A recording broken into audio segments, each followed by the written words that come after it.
எல்லாருக்கும் வணக்கம். நான் தான் உங்க விமல் வர்மன் பேசுறேன். மருத்துவர் அன்புமணி ராமதாஸ் அவர்களை ஒட்டுமொத்த திமுக டார்கெட் பண்ணியிருக்காங்க. குறிப்பா முன்னாள் முதல்வராக இருந்த ஸ்டாலின் கூட பல மேடைகள்ல தொடர்ச்சியாக ராமதாஸ் அவர்களை கைவிட்டுட்டாரு, ராமதாஸ் அவர்களுக்கு அன்புமணி துரோகம் பண்ணிட்டாரு, எப்படியாப்பட்ட ஒரு துரோகத்தை பண்ணலாம், பாஜகவுடைய வழக்குக்காக பயந்து சொந்த தகப்பனையே கைவிட்டாரு, அப்படி இப்படி ஏகப்பட்ட வசனங்களை திமுக காரணங்க ஒட்டுமொத்த பேருமே பேசுறாங்க. திமுக காரணங்க பேசுறதோட தாண்டி திமுகவுடைய தலைவராக இருக்கிற ஸ்டாலினும் பேசுறதா இங்க வன்னியர்கள் தெள்ள தெளிவா புரிஞ்சுக்கணும். புரியுதுங்களா? ஊடகங்கள் மூலமாக வன்னியர் மத்தியில இப்படியாப்பட்ட பேச்சுக்களை குழப்பங்களை விளைவிச்சு தைலாபுரத்துக்கு ஏதாவது ஒரு ஒரு விஷயத்தை உருவாக்கி கொடுத்து தைலாபுரத்துல இருக்கிற பெரியவருடைய பேரை காட்டி வன்னியருடைய வாக்குகளை தெள்ள தெளிவாக அபகரிச்சு மீண்டும் ஒரு வெற்றியை நாம ஏற்படுத்திக்கணும் அப்படின்ற எண்ணத்தோட தான் திமுக தெரிஞ்சிட்டு இருக்கு. இவ்வளவு அக்கறை வன்னியர்கள் மேல இருந்துச்சு அப்படின்னா ஏன் 27 சீட்டு தான் திமுக வன்னியர்களுக்கு கொடுத்திருக்கணும்? ஏன் கொடுத்தீங்க? ஒரு 40 சீட்டு கொடுக்கறது, 40 சீட்டு கொடுத்துட்டு இப்படியாப்பட்ட நீலி கண்ணீரை வடிக்கிறது திமுக ஏன் கொடுக்கல? எது கொடுக்கல? ஏன் எங்க உங்களுக்கு இடிக்குது? அப்ப வன்னியர் சமூகத்தை பற்றியோ வன்னியர் சமூகத்துடைய நலனை பற்றியோ வன்னியர் சமூகத்துடைய அடுத்த தலைமுறையுடைய கல்வி வேலை வாய்ப்பு பற்றியோ எந்த கவலையும் இல்லாமத்தானே திமுக சுத்துது. திமுக இருக்கிற ஒட்டுமொத்த பேர் இருக்கீங்க. அப்படியாப்பட்ட ஒரு இடத்துல இருக்கிற நீங்க எப்படி அன்புமணி அவர்களை பார்த்து கேள்வி கேட்கறதுக்கு எவனுக்கு தகுதி இருக்கு? ஸ்டாலின் அவர்களே ராமதாஸ் அவர்களை ஏமாற்றி விட்டார் யாரு? அன்புமணியை வன்னியர்கள் நம்பாதீங்க அப்படின்னு பிரச்சாரம் பண்றீங்களே, உங்களை நாங்க நம்பணுமா?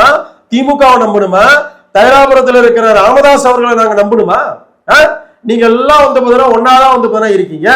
நீங்க கொடுத்திருக்கிற பணத்துக்காக தைலாபுரத்துல இருக்கிற ஒட்டுமொத்த கும்பலும் வேலை செஞ்சுட்டு இருக்கு கடந்த ஒரு வருஷமா. இதுனா வன்னியர்களுக்கு தெரியாதா? எங்களுக்கு தெரியாதா? பாட்டாளி மக்கள் கட்சியில இருக்கிறவனுக்கு தெரியாதா? திமுக இருக்கிற ஒட்டுமொத்த ஆட்களுமே அன்புமணி அவர்களுக்கு எதிராக செயல்படும் போதே எங்களுக்கு தெரியாதா? யாருக்காக நீங்க எல்லாம் வேலை செய்யறீங்க?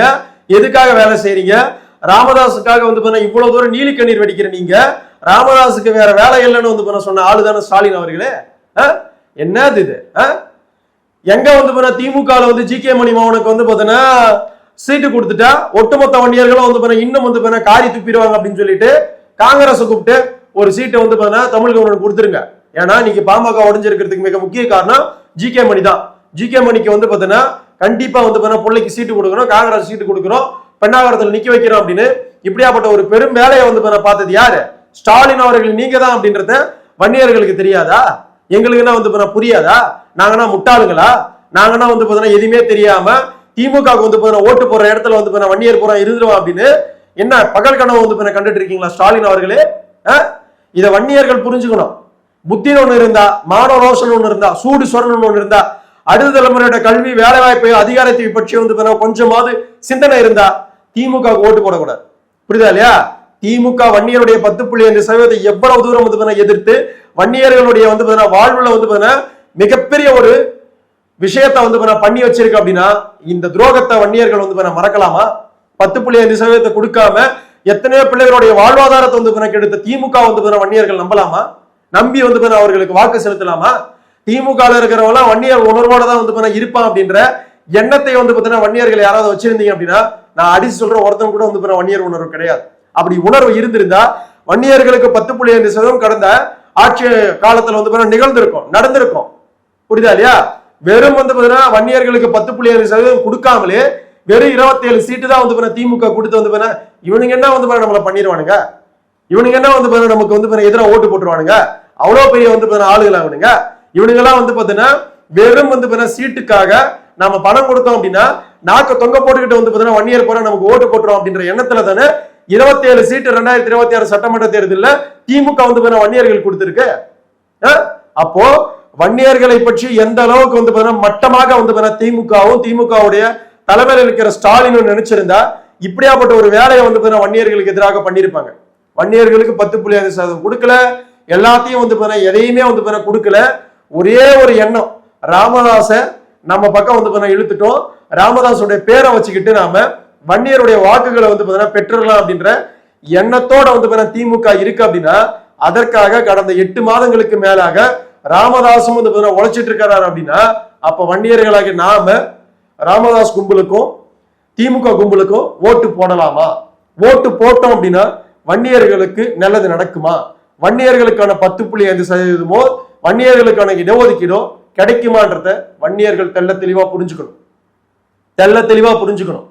திமுகன்ற வந்து வன்னியர் இன துரோகி கட்சிய வன்னியர்கள் வந்து ஒருபோதுமே ஆதரவு கரம் நீட்டக்கூடாது, ஆதரிக்க கூடாது, ஓட்டு போடக்கூடாது அப்படின்ற சிந்தனை தான் ஒவ்வொரு வன்னியர்களுக்கும் இருக்கணும். என்னங்க நீலி கண்ணீர் வடிக்கிறாங்க? ராமதாஸ் அவர்களை கைவிட்டு விட்டார் அன்புமணி. ஆமா, கைவிட்டார். என்ன பண்ண போற? ராமதாஸ் அவர்கள் வந்து வன்னியர்களுக்கு நல்லது பண்ணல அப்படின்னு வந்து நாங்களே சொல்றோம். இந்த 8 மாசமா வன்னியர்களுக்கு எதிராக பாட்டாளி மக்கள் கட்சிக்கு வந்து எதிராகத்தான் ராமதாஸ் அவர்களை செயல்படுறாரு நாங்க குற்றச்சாட்டு வைக்கிறோம். அவங்க புள்ள வந்து குற்றச்சாட்டு வைக்கல, நாங்க வைக்கிறோம். வன்னியர்களை நாங்க வைக்கிறோம். என்ன வந்து பண்ண போற? சொல்லு. என்ன வந்து பண்ண போறீங்க திமுக காரணங்க? சொல்லுங்க. என்னது இது? வன்னியர்கள் வந்து இந்த நீலி கண்ணீரை போலி கண்ணீரை எல்லாம் வந்து வன்னியர்கள் நம்பக்கூடாது. திமுகவை ஒருபோதுமே வந்து வன்னியர்கள் நம்பக்கூடாது. ராமதாஸ் அணியையும் வந்து ஒருபோதுமே வந்து வன்னியர்கள் நம்பக்கூடாது. ராமதாஸ் கும்பல இருந்து வந்து எவனாவது வந்து ஓட்டு கேட்டு வந்தான் அப்படின்னா அவனை நிக்க வச்சு வந்து நாக்கப்படுங்கிற மாதிரி வந்து ஒவ்வொரு வன்னியரும் கேள்வி கேட்கணும். புரியுதுங்களா? இன்னும் 4 நாட்கள் தான் இருக்குது. இந்த 4 நாட்கள்ல எல்லா வேலைகளும் பார்ப்பாங்க. அதனால வன்னியர்கள் வந்து தெள்ள தெளிவாக யோசிச்சு திமுகவுக்கு எதிராகத்தான் வாக்கு செலுத்தணும். திமுகவுக்கு எதிராக வாக்கு செலுத்தினா மட்டும்தான் உங்க வீட்டு பிள்ளைங்க வந்து நல்லா இருப்பாங்க. உங்க வீட்டு பிள்ளைகளுக்கான கல்வி, வேலை வாய்ப்பு, பொருளாதாரம் மட்டும் கிடையாது. கஞ்சால இருந்து, குடியிலிருந்து உங்க பிள்ளைகள் வந்து மீட்டு உருவாக்கம் பண்ணி வந்து நல்லபடியா வந்து இருக்கணும் அப்படின்னா திமுகவுக்கு எதிராகத்தான் நாமெல்லாம் வந்து வாக்கு செலுத்தணும் அப்படின்ற எண்ணத்தோட வன்னியர்கள் இருக்கணும் அப்படின்னு மீண்டும் மீண்டும் இந்த காணொலி மூலமாக ஒட்டுமொத்த வன்னியர்களுக்கும் விமல்வர்மன் சொல்லிக்க கடமைப்பட்டிருக்கேன். திமுகவுக்கு எதிராகத்தான் வன்னியர்கள் களமாடணும். திமுக கூட்டணிக்கு எதிராகத்தான் வன்னியர்கள் வாக்கு செலுத்தணும். ராமதாஸ் அணியும் திமுகவுக்கு தான் வந்து ஓட்டு கேட்டுக்கிட்டு அங்கங்க டம்மி கேண்டிடேட்டை போட்டு ஓட்டுகளை வந்து பிரிப்பதற்கான எல்லா வேலைகளும் பார்த்துட்டு இருக்கு. அந்த கும்பலுக்கு எதிராகத்தான் வன்னியர்கள் வந்து வாக்கு செலுத்தணும் அப்படின்னு மானமுள்ள ஒவ்வொரு வன்னியர்களுக்கும் நான் இந்த நேரத்துல மீண்டும் மீண்டும் சொல்லிக்க கடமைப்பட்டிருக்கேன். நன்றி, வணக்கம். அடுத்து ஒரு நல்ல காணொலியில உங்களை நான் சந்திக்கிறேன்.